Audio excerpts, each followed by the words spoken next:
Debat perdana Cawapres untuk pemilu 2024 akan kembali digelar pada Jumat malam.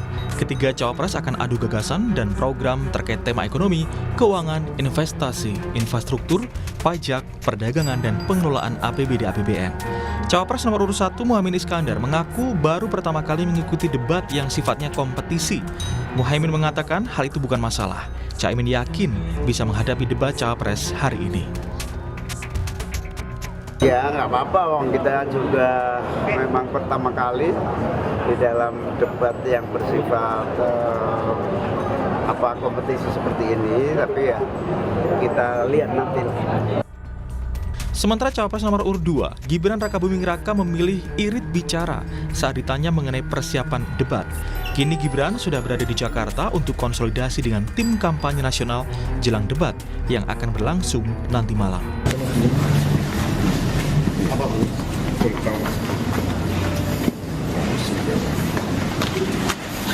Cawapres nomor urut 3, Mahfud MD saat berkampanye di Cilincing, Jakarta Utara mengaku tidak ada persiapan khusus menghadapi debat Cawapres Jumat malam.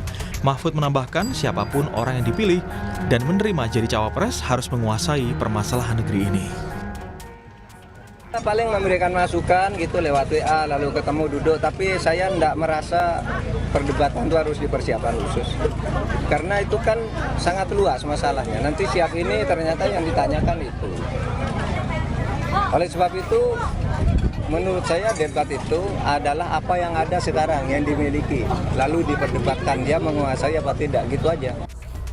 Jelang debat Cawapres malam ini, persiapan venue di Jakarta Convention Center terus berlangsung.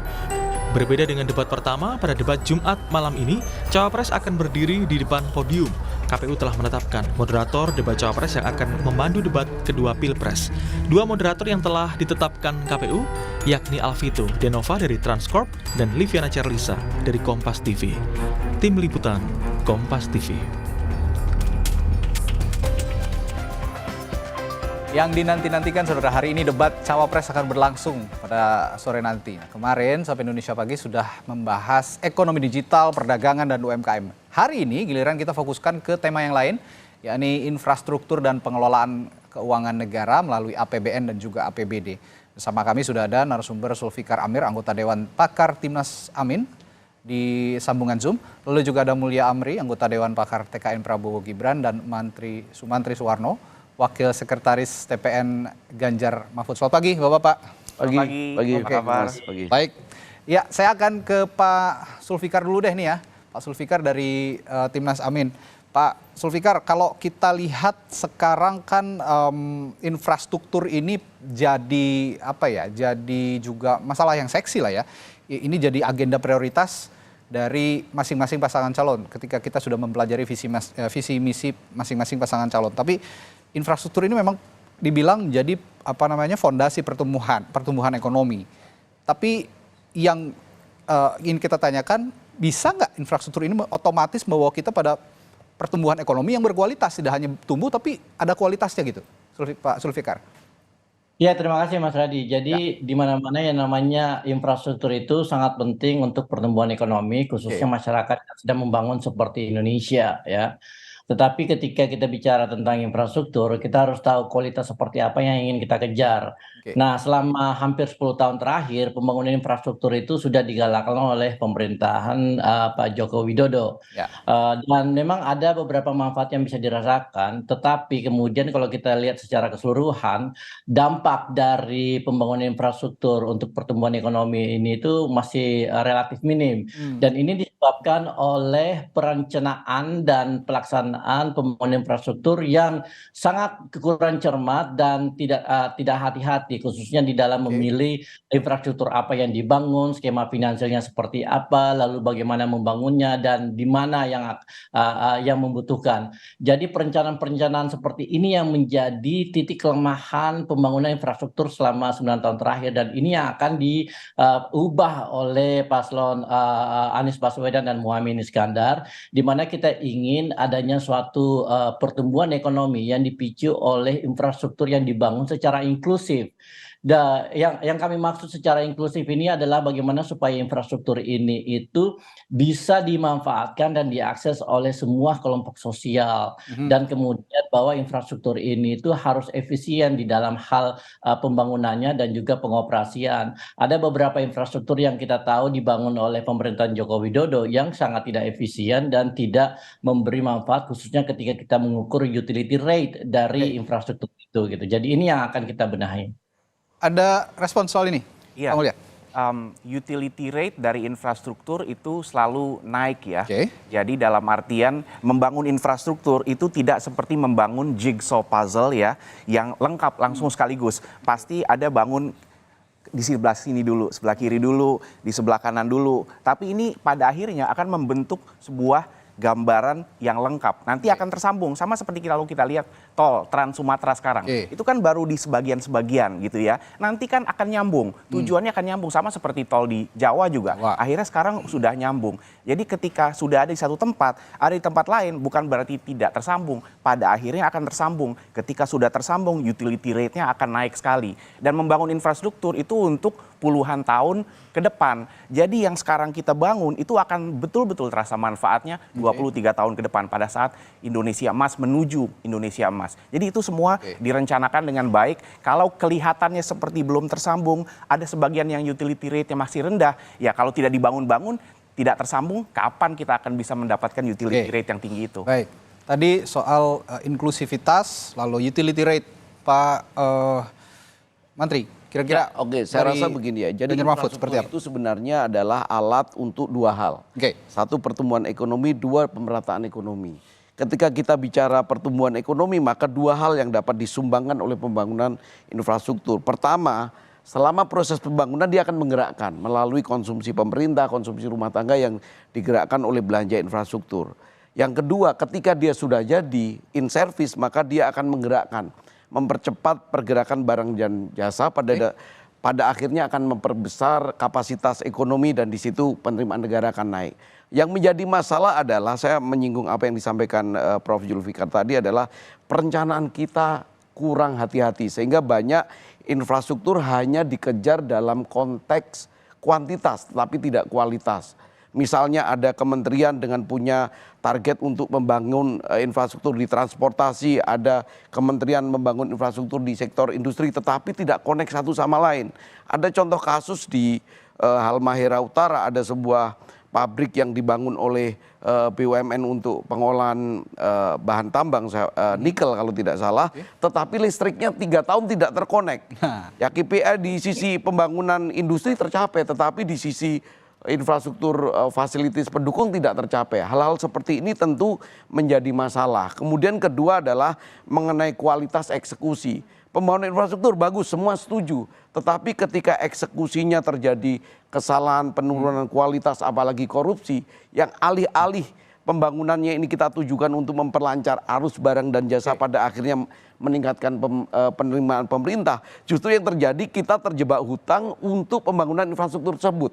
Banyak kasus sekarang terjadi, kita bangun tol, habis 3 triliun.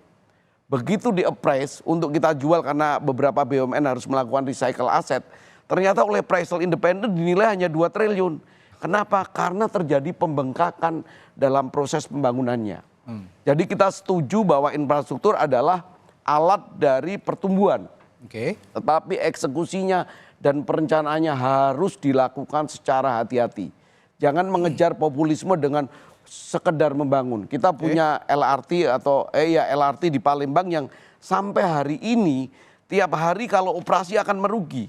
Jadi pertimbangan-pertimbangan komersial juga harus dipertimbangkan karena ini soal daya tahan anggaran kita. Saya rasa begitu. Tadi inklusivitas, utility rate. Nah, kalau saya tangkap dari Pak Menteri tadi, keseimbangan antara kualitas dan juga kuantitas, begitu kira-kira ya untuk masalah infrastruktur. Tapi begini, ada problem lain. Saya akan putarkan pernyataan Menteri BUMN. Kenapa saya putarkan? Karena majority dari pengelolaan proyek infrastruktur ada di BUMN kalau saya lihat. Nah, saya akan putarkan pernyataan Menteri BUMN Erick Thohir soal salah satu perusahaan BUMN karya yang antre nunda bayar utang karena garap proyek infrastruktur. Berikut itu ini. problemnya.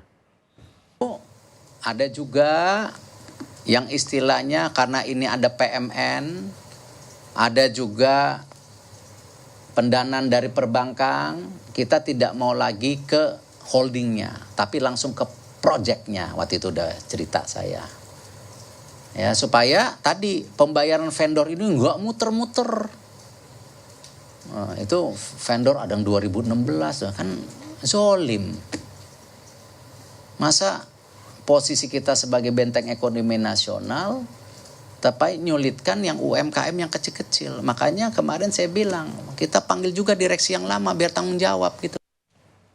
Ya, saya akan tanya respon soal ini ke Pak Zulfikar dulu. Dari pernyataan Pak Erick Thohir tadi, solusi yang ditawarkan Amin seperti apa? Terutama untuk pembayaran utang yang dibebankan kepada subkontraktor, yang subkontraktor ini juga sebenarnya tergolong usaha kecil menengah begitu. Ya Mas, jadi saya cuma mau mengiyakan apa yang disebutkan oleh Pak Sumantri tadi, bahwa terjadi permasalahan dalam tata kelola pembangunan infrastruktur di Indonesia. Dan kita tahu bahwa banyak BUMN kita yang kemudian diberi beban yang begitu besar untuk mengejar target-target yang terlalu ambisius, tetapi pada kenyataannya manfaat yang didapatkan itu tidak sebanding dengan yang dikeluarkan berdasarkan sumber daya finansial gitu. Jadi kita bicara tentang bagaimana caranya pembangunan infrastruktur ini itu bisa efisien baik dari pembangunan maupun pengoperasian. Dan apa yang ingin kita tawarkan melalui visi misi Paslon Amin adalah untuk memperbaiki sistem tata kelola dan sistem perencanaan pembangunan infrastruktur yang sangat penting ini. Jadi kita akan mereview kembali beberapa proyek infrastruktur khususnya skala besar, seperti misalnya pembangunan kereta cepat Jakarta-Bandung, lalu kemudian beberapa pembangunan jalan tol, dan kemudian kita akan perbaiki proses pengambilan keputusan dan perencanaan, karena masalahnya ada di situ. Jangan sampai BUMN kita yang sudah mengeluarkan begitu banyak energi ini kemudian diberi beban yang terlalu besar. Memang kita tahu bahwa BUMN itu punya misi sosial ekonomi untuk masyarakat dan tidak sepenuhnya harus diberi kesempatan untuk mendapatkan profit. Jadi kita harus membuat semacam keseimbangan antara fungsi BUMN sebagai entitas yang mencari profit dan fungsi BUMN sebagai alat untuk mencapai kesejahteraan sosial. Jadi ini yang akan kita perbaiki dan ini yang akan kita ubah dengan secara struktural. Oke, ada sanggahan Pak Mulya soal ini? Ya, kalau kita lihat infrastruktur, kembali saya bilang, kalau orientasi kita masa depan, kita ini sedang menghadapi masa yang sangat kritikal. Bahwa kita harus mengejar pertumbuhan ekonomi yang cukup tinggi, 6%. Dan ini akan bisa membuat kita menjadi negara maju sebelum kita keburu tua. Banyak yang nggak merasakan ini karena ini adalah permasalahan yang tidak di depan mata. Nah, kalau kita hanya fokus ke permasalahan yang di depan mata saja, dikembalikan ke hari ini belum diperlukan sekarang, ini belum diperlukan sekarang. Saya akan kembalikan yang akan memikirkan masa depan siapa? Ya Prabowo Gibran. Ini semua dipikir. Bayangkan seandainya infrastruktur yang dikritik sekarang ini tidak dibangun sekarang, apa yang akan terjadi 10 tahun lagi, 15 tahun lagi. Kita nggak akan bisa menggerakkan ekonomi kita, menggerakkan berbagai logistik barang untuk makanan, untuk program makan siang, segala macam untuk kesehatan. Dari satu tempat ke tempat lain, masyarakat yang nggak bisa bergerak, ekonominya akan tetap tertahan di sana. Jadi memang betul bahwa kita membutuhkan push-nya sekarang. Pembiayaannya harus kita push, karena kalau nggak dibangun sekarang nanti 10 tahun, 15 tahun lagi sudah akan terlambat. Ini yang kita khawatirkan. Kita push karena kita orientasinya ke masa depan. Kalau orientasinya ke masa kini ya nggak nyambung bicaranya. Dan bahwa memang betul kita harus libatkan semua pihak. Dan dalam kondisi awal seperti sekarang, pada saat orang-orang yang berpikir hanya untuk masa ini, melihat belum ada kebutuhannya, ngapain mau ngasih duitnya. Akhirnya yang bisa digerakkan adalah BUMN. Tapi kalau kita bisa bangun pemahaman itu secara bersama, kita buatkan sistem keuangannya yang menarik. Swasta harus masuk, harus lebih banyak swasta masuk juga. Nah Jadi kalau solusi yang kita tanyakan solusi utangnya itu melibatkan swasta itu tadi atau bagaimana? Solusi utang ini ya harus melalui sistem ya, dalam artian sistem keuangan kita akan kita perbaiki lagi agar rasio lending rate bisa turun segala macam. Lalu kemudian swasta bisa lebih banyak masuk ke sana karena akses kepada financing akan lebih banyak dan lain-lain. Dan tanggung jawab BUMN itu memang pasti akan diselesaikan. Itu kan masalah tunggu waktu gitu. Jadi ini sebetulnya we are already on the right track. Sambil jalan kita perbaiki, kita terus sempurnakan di sini.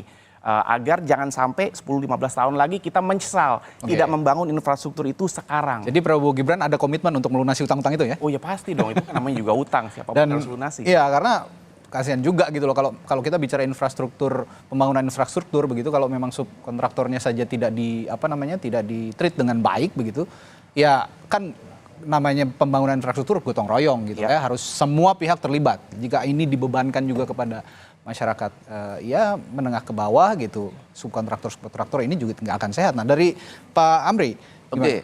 Dari Pak Mantri, tadi yang disampaikan Pak Erick Thohir adalah fenomena yang nyata yang mengkonfirmasi terjadinya kesalahan dalam pembangunan infrastruktur.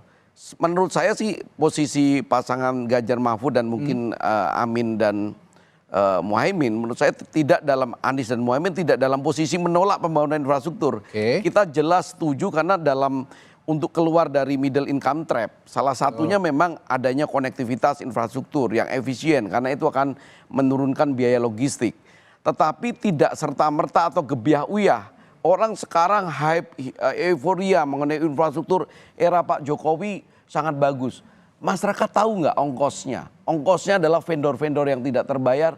Ongkosnya adalah hampir bangkrutnya BUMN karya. Ini lalu bagaimana? Kita hanya ingin pembangunan perencanaannya yang bagus. Yang tadi udah disampaikan oleh Prof. Zulfikar. Di Cina pernah terjadi suatu masa pembangunan properti besar-besaran. Akhirnya muncul yang namanya kota hantu. Saya tadi udah sebut yang namanya LRT di Palembang. Sekarang untuk jalan sehari-hari sudah minus.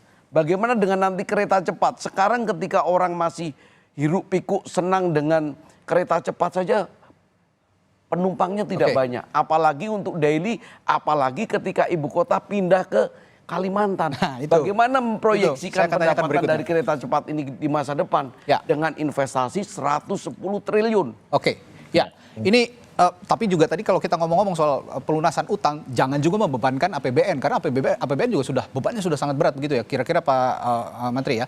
Banyak skema pembiayaan pembangunan. Tentu ada melalui APBN yang bisa langsung, yang dieksekusi oleh misalnya Kementerian PUPR. Ada melalui penugasan yang selektif kepada BUMN dengan catatan mempertimbangkan kemampuan dari BUMN tersebut. Yang ketiga ada skema namanya public private partnership atau bahasa Indonesia adalah kerjasama pemerintah dan badan usaha. Ini sudah menjadi tren di dunia internasional. Memang prosesnya agak sedikit rumit.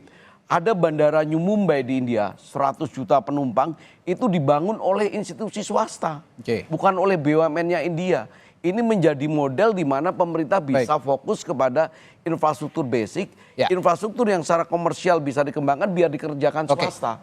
Ini kita singgung soal IKN juga, karena Pak Mantri juga menyinggung soal IKN tadi. Ini sedikit teknis tapi agak ringan lah ya. Tidak hanya hutang, tapi brankas BUMN infrastruktur juga banyak yang kosong nih Pak. Bahkan kalau saya baca data nih ya, ini minus ininya. Cash flow Wijaya Karya misalnya minus 1,7 triliun dan Adi Karya minus 1,4 triliun. Waskita minus 105 miliar.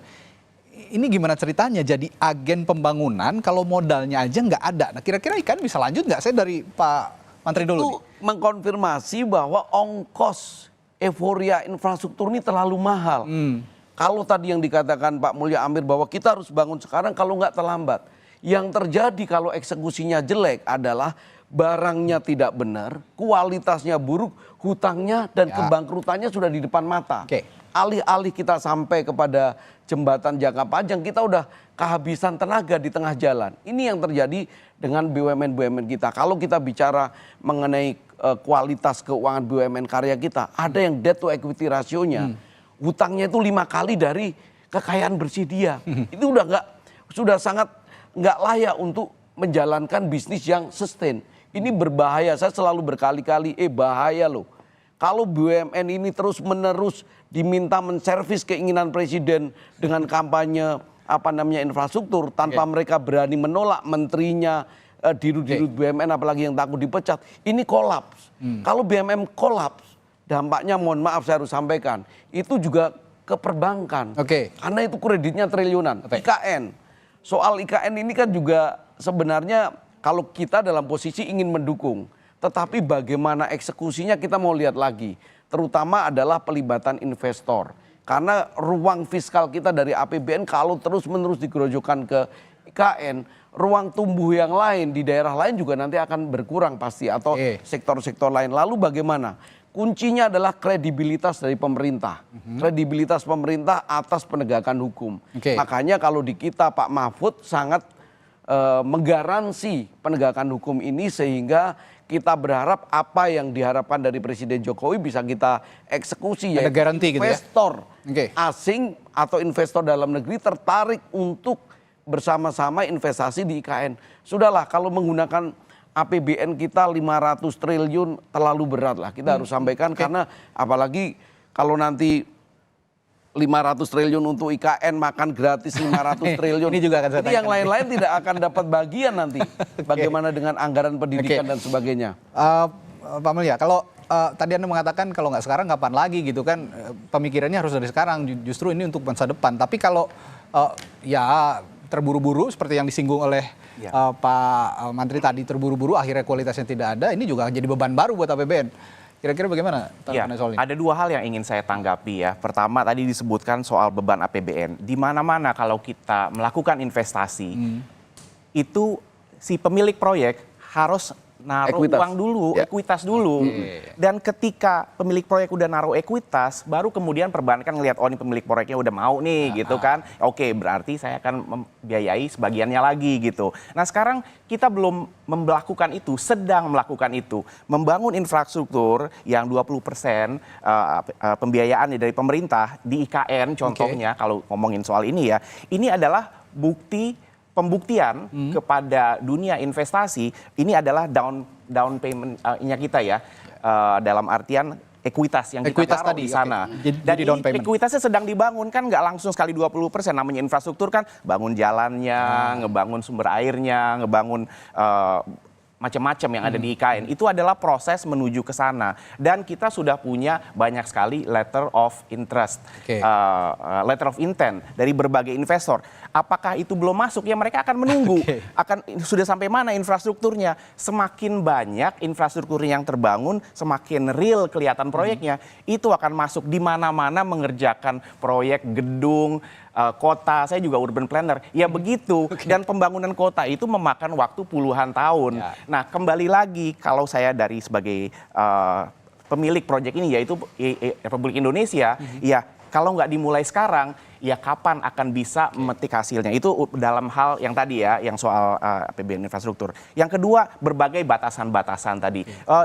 Biaya untuk budget yang ada di APBN kita terbatas. Nah salah satu program yang ada di Prabowo Gibran adalah membangun Badan Penerimaan Negara. Kita ingin meningkatkan pendapatan, rasio pendapatan pajak dibandingkan GDP sampai 23% nanti di akhir tahun 2029. Sekarang ini 10,8%. Dan ini jauh di bawah dari bahkan negara-negara tetangga di Asia Tenggara. Nah kita kembalikan ke sana, potensinya itu ada. Ini sangat-sangat mendasar. Kalau kita kembalikan ke kekhawatiran, budgetnya nggak ada, dananya nggak ada, kita akan selalu berada dalam pola pikir terbatas. Nah Pak Prabowo Gibran tentunya juga belajar dari Presiden Jokowi yang sekarang kita berpikir out of the box. Ada loh sumber-sumber penerimaan negara yang belum kita ambil. Kita lakukan ini. Jadi kita nggak berpikirnya inside the box. Kita berpikirnya ke depan harus out of the box, memikirkan pembangunan. Sebelum jeda saya juga harus minta komentar juga pada Pak Zulfikar soal IKN. Meskipun saya tahu Amin tidak setuju dengan pembangunan IKN, tapi solusi untuk pembangunan infrastruktur yang inklusif tadi yang Anda singgung tadi dalam konteks pengembangan ibu kota negara seperti apa? Gini Mas, jadi perlu saya jelaskan dulu bahwa IKN ini itu adalah sebuah proyek yang punya potensi menjadi bencana besar buat Indonesia. Kalau kita lihat ya, sekarang itu pembangunan sedang digalakkan di daerah yang namanya KIPP, Kawasan Inti Pusat Pemerintahan, yang luasnya itu seperti Jakarta Pusat dan Kuningan. Nah, pemerintah sudah mengalokasikan sekitar 72 triliun untuk pembangunan KIPP. Dan untuk tahun 2022 dan 2023 sudah ada anggaran sebesar 35 triliun. Nah, 35 triliun ini sebenarnya sedang dipakai untuk membangun wilayah yang luasnya hanya seperti Monas, ya. Jadi bayangkan berapa banyak duit yang akan dibutuhkan lagi untuk membangun kawasan seluas Jakarta Pusat dan Kuningan gitu. Jadi ada kemungkinan, dan ini kemungkinan yang sangat besar terjadi, di mana proyek IKN ini itu akan membengkak biayanya 2, 3, sampai 4 kali lipat gitu. Jadi kita harus hati-hati. Mending mengambil keputusan sekarang daripada nanti kita menganggap, wah ini karena sudah ada duit-duit yang sudah dianggarkan kita harus selesaikan. Sampai kemudian akhirnya kita nggak tahu ujungnya di mana gitu. Ini yang disebut sebagai sunk cost fallacy. Nah, apa yang ingin kita lakukan adalah merealokasikan anggaran untuk pembangunan IKN untuk membangun 14 kota yang sudah ada di Indonesia, di mana kota-kota yang sudah ada ini itu akan kita beri urban infrastruktur, ya infrastruktur perkotaan yang kemudian bisa dinikmati oleh lebih dari 20 juta rakyat Indonesia, dan ini akan menjadi pusat-pusat pertumbuhan baru mulai dari Sumatera, Kalimantan, Sulawesi, all the way sampai Papua. Jadi inilah proses pemerataan pertumbuhan yang lebih real, tidak dilakukan semata-mata pada satu titik dengan menggelontorkan biaya yang jumlahnya ratusan triliun. Oke, tapi ngomong-ngomong lompatan nih Pak Sulfikar, tapi banyak juga loh negara yang berhasil untuk menggerakkan ekonomi dengan memindahkan ibu kotanya, contohnya Malaysia, juga Amerika begitu. Begini. Malaysia itu tidak memindahkan ibu kota, dia membangun kota administratif yang skalanya kecil dan jaraknya itu cuma 30 menit dari Kuala Lumpur, ya kan? Nah, ada beberapa negara seperti Brasil membangun ibu kota baru namanya Brasilia itu tahun 60-an, dan mereka itu membutuhkan biaya yang kalau pakai duit sekarang itu sebesar 1.400 triliun. Dan karena waktu itu pemerintah Brasil tidak punya duit, mereka mencetak duit dan akhirnya inflasi selama 10 tahun. Ini bermasalah. Belum lagi kalau kita lihat apa yang terjadi di Mesir saat ini. Mereka sedang membangun ibu kota baru dan biaya itu terus membengkak, dan kemudian pemerintah Mesir akhirnya menaikkan pajak yang kemudian membebani masyarakat mereka sendiri. Jadi ini adalah sebuah proyek yang berisiko tinggi dan kita harus hati-hati gitu, Mas. Baik. Itu tadi kita obrol soal infrastruktur. Nah, nanti setelah jeda saudara kita juga akan perbincangkan masalah kebijakan fiskal dari penerapan APBN dan APBD. Bagaimana nanti penempatan pos anggaran bisa tepat untuk menggenjot pertumbuhan ekonomi yang masing-masing capres-cawapres juga punya target mulai dari 5,5 hingga 7% kalau saya tidak salah. Akan kita bahas sesaat lagi, tetap bersama kami di Sapa Indonesia Pagi. Ya, kalau tadi sebelumnya bahas infrastruktur, pada segmen ini saya akan bahas bersama narasumber soal APBN dan APBD. APBN 5 tahun terakhir, saudara, ini ekonomi Indonesia bertumpu pada subsidi dan perlindungan sosial atau bantuan sosial ya. Sebelum ke pertanyaan, saya akan bacakan fakta dulu. Data APBN untuk subsidi energi total 209,9 triliun rupiah. Ada BBM sampai listrik. Kemudian Perlinsos atau Bansos juga yang tadi saya singgung, 439 triliun. Tahun depan anggarannya akan nambah. Saya beberkan fakta baru lagi, utang pemerintah saat ini tembus 8.000 triliun. Jumlahnya yang fantastis, sangat fantastis saat ini. Pertanyaannya langsung akan saya tanyakan ke Mas Mulyani. Sumber keuangan negara ini kan cuma pajak atau utang begitu kira-kira. Nah, lalu kalau Anda punya gagasan tadi dari Prabowo Gibran soal makan siang gratis dan susu gratis, pembiayaannya 400 triliun lebih. Beban negara saja sudah 8.000 triliun. Apakah bisa memastikan beban negara ini juga bisa seimbang dengan pendapatan negara untuk membiayai 400 triliun makan siang dan susu gratis tadi? Iya. Pertama, dari segi anggaran tadi saya sudah sampaikan bahwa kalau kita berpikir dengan sumber-sumber yang ada sekarang, kita akan selalu berada inside the box. Jadi mikir, oh ini terbatas, anggaran terbatas, bla bla bla gitu. Nah, kalau kita berpikir tentang outside the box, ada banyak sumber-sumber pendapatan negara yang belum termanfaatkan secara optimal, itu kita jadi bisa kreatif gitu loh. Dan ini bisa menjadi sangat mungkin sumber-sumber pendapatan saya sampaikan dari segi pendapatan pajak gitu ya. Bagaimana rasio penerimaan pajak kita, pendapatan pajak kita dibandingkan GDP itu termasuk yang salah satu terendah di Asia Tenggara. Ini dalam artian kita belum efisien ini mengambil penerimaan pajak dari masyarakat, dan kalau kita bisa tingkatkan tax ratio tersebut, itu juga dengan penerimaan negara yang semakin banyak, kita bisa menurunkan tax rate atau tingkat pajaknya itu sendiri bagi masing-masing orang dan badan. Jadi kita berpikirnya out of the box, itu baru dari yang orang dan badan. Tapi sebentar, kalau pajak ekspor dan yang lain-lain. bisa digali, yang paling besar menurut Anda dari mana? Kalau sektor pajak? Kalau dari sektor pajak, dari sumber daya alam misalnya, kita ingin melakukan hilirisasi. Jadi bagaimana agar kita hal-hal barang-barang mentah yang sekarang kita langsung jual keluar, nah itu kan adanya hanya pajak ekspor pada saat yang dijual barang mentah. Betul. Tapi kalau misalnya kita lakukan hilirisasi, itu kan value of ekonominya bergerak di dalam. Situ ya, di dalam. Jadi yang tadinya kita jual harga X, kita kelola, uangnya masuk untuk ngelola, kita jual lagi ke industri di sampingnya seharga 2 kali X, dijual lagi. Jadi nggak mampir dulu keluar gitu ya? Di sampingnya 3 kali X, itu value di dalam Indonesia sendiri yang berputar hanya dengan hilirisasi, itu banyak. Kenapa itu nggak kita pikirkan? Dan sekarang ya itu baru dari salah satu aja ya, itu aja udah bisa banyak banget. Jadi kita harus berpikir out of the box. Banyak hal-hal yang sangat penting. Program makan siang gratis, kita harus pastikan anak-anak Indonesia gizinya cukup. Dan ini bukan program baru, bukan program ngasal-ngasal. Udah ratusan negara melakukan ini di dunia lain. Jadi dijamin nggak akan menjadi beban negara baru, beban APBN baru ya?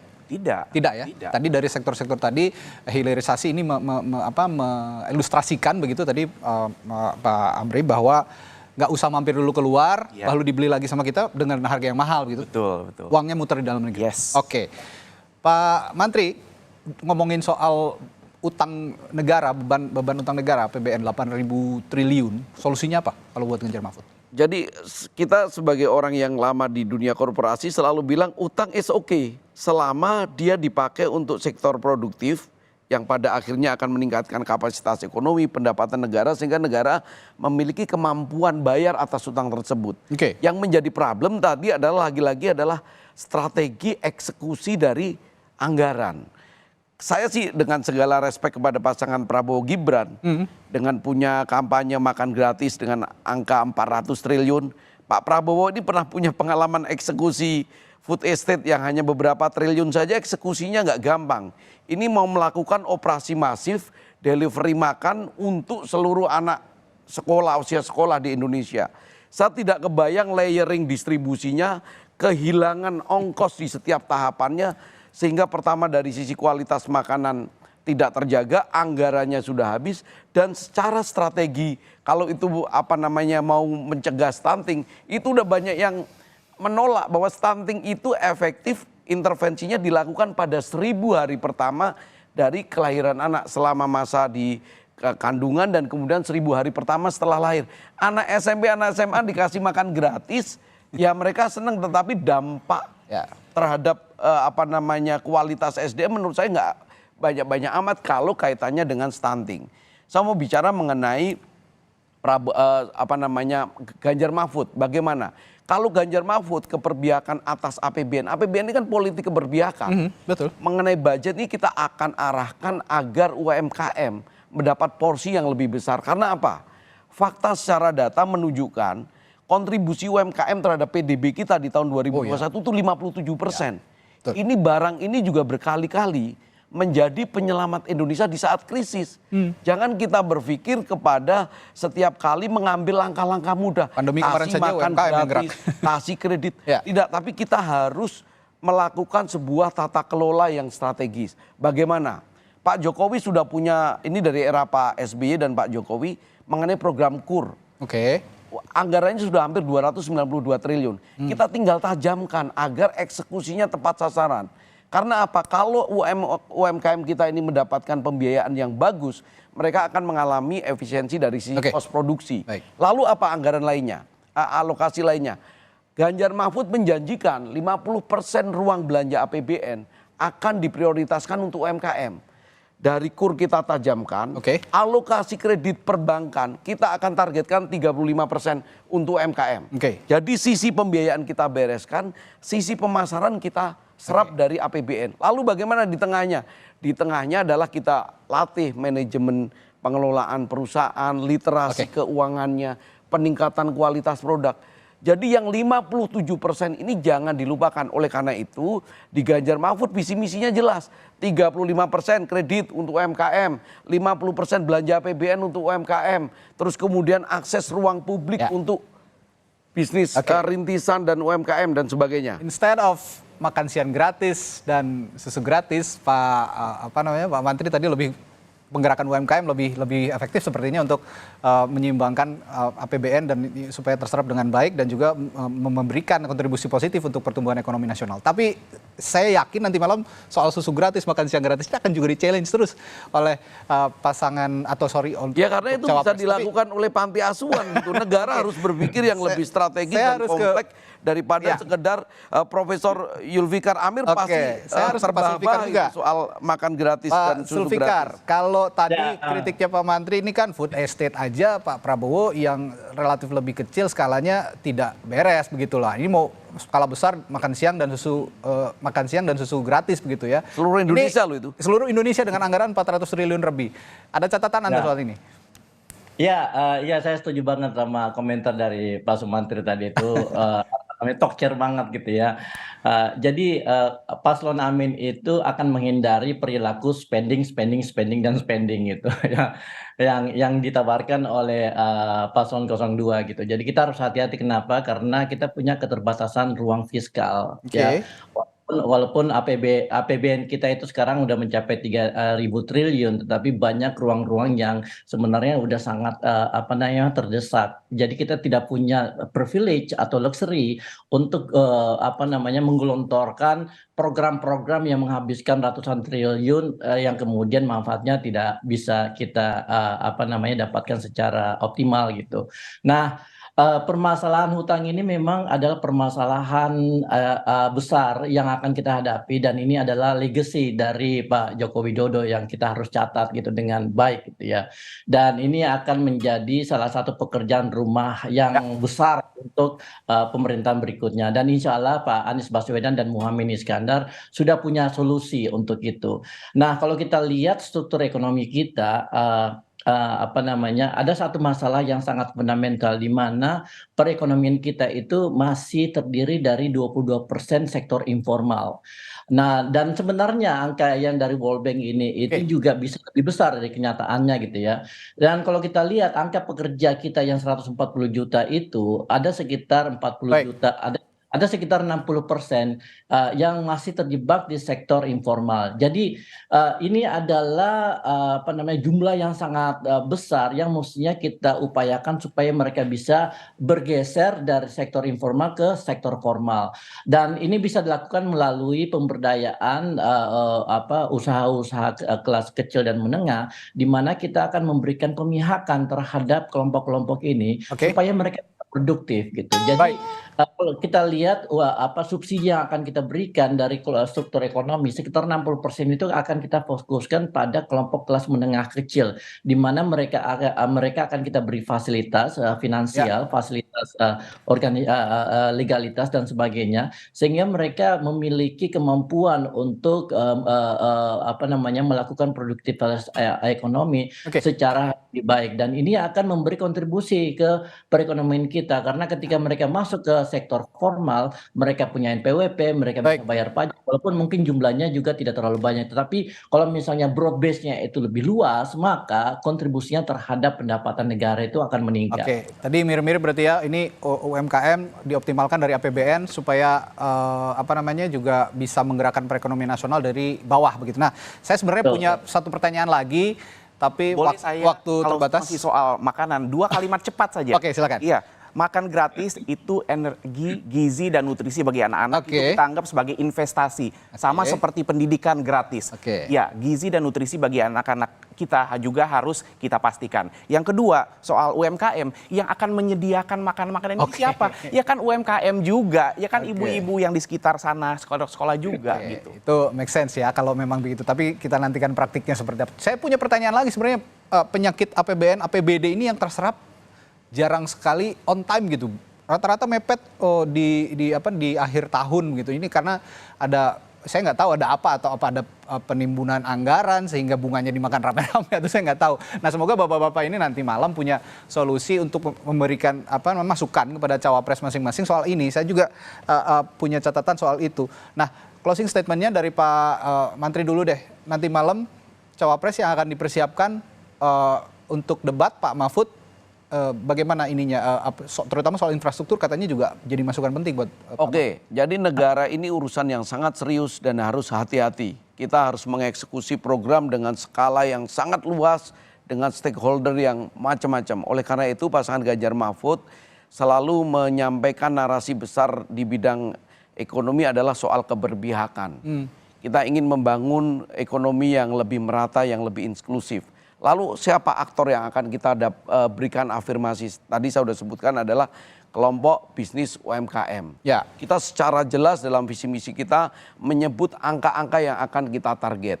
Di samping angka-angka lainnya, penciptaan 17 juta lapangan kerja, pertumbuhan 7%, membangun 10 juta rumah layak huni, memberikan 35% alokasi kredit perbankan untuk UMKM, 50% belanja APBN untuk UMKM dan sebagainya. Ini adalah bagian dari strategi untuk melakukan pertumbuhan ekonomi yang bukan hanya berkualitas, tetapi juga merata. Bagaimana caranya? Adalah memilah atau mendistribusikan mesin-mesin pertumbuhan ekonomi tadi bukan hanya kepada pemain-pemain besar, tetapi juga merata secara geografis, merata secara pelaku. Siapalah pelaku terbesarnya? Adalah UMKM. Mereka mampu menyerap 97% tenaga kerja kita itu diserap oleh UMKM. Jadi jangan ini kita kesampingkan. Kira-kira itu ya closing statement dari saya. Pak Mulya Amri, silakan. Ya, pembangunan ekonomi termasuk di dalamnya melalui infrastruktur itu adalah investasi. Dan investasi bagi bangsa kita agar bisa keluar dari jebakan negara berpendapatan menengah, ini harus dilakukan dari sekarang dengan push yang besar. Jadi infrastruktur adalah investasi, lalu kemudian infrastruktur sosial seperti sekolah, termasuk juga infrastruktur melalui pemastian gizi bagi anak-anak, bagi ibu hamil dan lain-lain. Itu semua adalah investasi kita menuju negara maju ke depan. Bahwa sekarang ada keterbatasan anggaran, ada ruang-ruang fiskal yang terbatas. Kita harus berpikir out of the box. Kita jangan berpikir, oh kita nggak bisa ngerjakan A, harusnya ngerjakan B. Kami dari Paslon 2, Prabowo dan Gibran, ini kita bilang kalau kita perlu mengerjakan A, kita perlu mengerjakan B, kita kerjakan dua-duanya. Ya, kita kembangkan kota-kota di seluruh Indonesia, kita kembangkan juga IKN sebagai pusat pertumbuhan baru bagi ekonomi baru, ekonomi hijau. Dan ini semua harus kita lakukan bersama-sama. Jadi nanti kita ayo bareng-bareng yang menang kerjakan ini lagi sama-sama. Nggak usah, jangan pikir, kita nggak bisa ngerjain A, uangnya hanya cukup untuk B. Susah. Baik, Pak Zulfikar, terakhir untuk Anda silakan closing statement-nya. Jadi untuk paslon Anies Baswedan dan Muhaimin Iskandar, yang namanya pertumbuhan ekonomi itu bukan tujuan akhir, tetapi hanya cara untuk mencapai satu tujuan yang lebih fundamental, yaitu adil makmur untuk semua. Dan untuk mencapai itu, kita akan menerapkan prinsip-prinsip tata kelola di mana kita tidak akan terlalu ambisius untuk menerapkan menentukan target-target, tetapi harus realistis di mana kita akan melihat permasalahan yang ada di sumber daya fiskal kita. Di sisi lain, kita juga akan menerapkan prinsip-prinsip meritokratis dan rasional di dalam membuat kebijakan yang tepat untuk masyarakat. Dan ini akan menjadi semacam program atau paradigma baru di mana pemihakan terhadap kelompok sosial yang paling bawah adalah fondasi dari kita membangun pertumbuhan ekonomi untuk seluruh bangsa Indonesia. Baik, jadi bapak-bapak inilah yang pagi hari ini ada di sini, ini yang jadi penentu sukses atau tidaknya debat nanti malam, debat cawapres. Nah, dari sudah kelihatan statementnya masing-masing. Yang patut kita tunggu juga langsung bagaimana nanti Cawapres bisa mengungkapkan ide dan gagasan di bidang ekonomi, terutama infrastruktur dan APBN yang sudah kita bahas pagi hari ini.